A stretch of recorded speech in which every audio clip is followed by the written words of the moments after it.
Welcome back to another Fabric Tip Friday. I'm going to talk today a little bit about irons.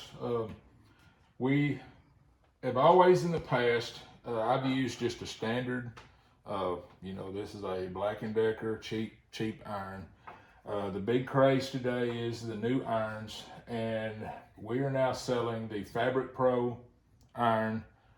I'm going to talk just a little bit about it. We're not going to put an Airtech sticker on there to make you think that Airtech is building irons or anything like that. We're going to handle these irons for our customers. But I just want to touch base. That doesn't mean if you've been covering for years. I mean, this is what I've used on probably 25 plus recovers. Not this particular iron, but an iron similar to this.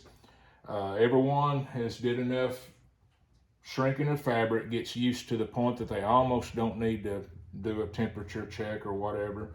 This is just one we had laying around.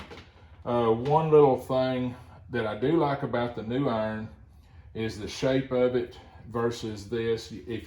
This I just went next door and got it. They've already shrank it and got everything, set up to put tapes on. So I'm not going to put any heat to this.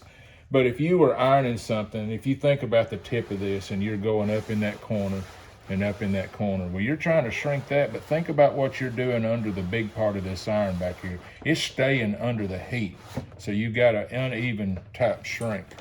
This has got more of a blunt nose, and I do like the way it flows up into an area. What the difference is in this iron, even if you get an expensive iron like this that has a digital readout, that means it's going to set it at, say, 250.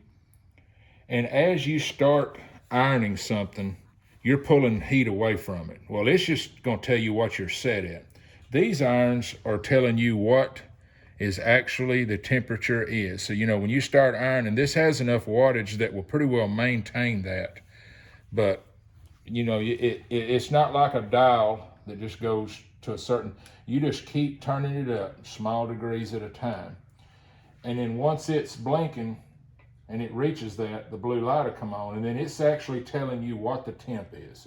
That is good, especially for the new guys, but be careful that when our system or any other system tells you 350, you've got to shrink it to 350. Don't get hung up on that temperature, because if you do, you're going to have your fabric to the right taut. But if you're doing something like a Champ or something that has a weak area around an aileron, you're going to have a junky looking airplane, because there's times that when you're near a bay, you just need to ease the heat off a little bit. Now, I know that you're not taking it to the full 350, but you got the wrinkles out.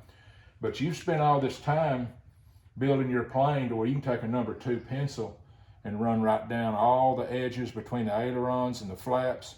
And then you go turn one of these things up to 350 and just keep pounding on it. Next thing you know, after you've painted it, you've got these big oval gaps that just look horrible after the plane is still airworthy, but it just looks horrible. So with that said, it's not a matter of we got to maintain that 350. There's places that you don't.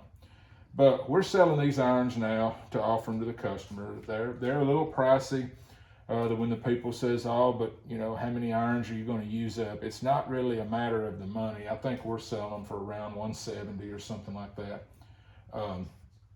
I used it next door. Central Arkansas used it. They really like it. 92nd West Aviation, it's got one that builds the Model 12. They're covering some stuff using one. So we really like it. And, if you're a beginner, it might be the iron to go to. Like I said, it whatever you set it on, when you start getting that blue light, as you're ironing, you'll start seeing the number kind of change, but it's holding the temperature. It comes with a neoprene type or silicone, so you can set it flat.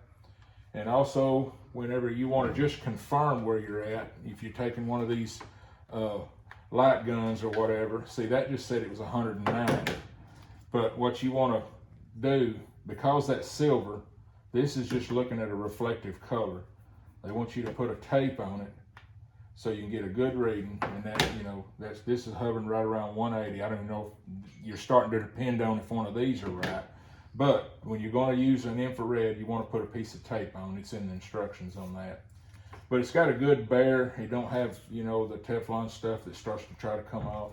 So I just wanted to kind of cover that. If you're getting into it new, it might be good to go ahead and invest in one of these. I'm not out trying to, you know, make a sale or anything on that. It's just we want to always provide our customers with whatever they need, and this seems to be the newest, you know, going thing with especially the new guys. Thank you.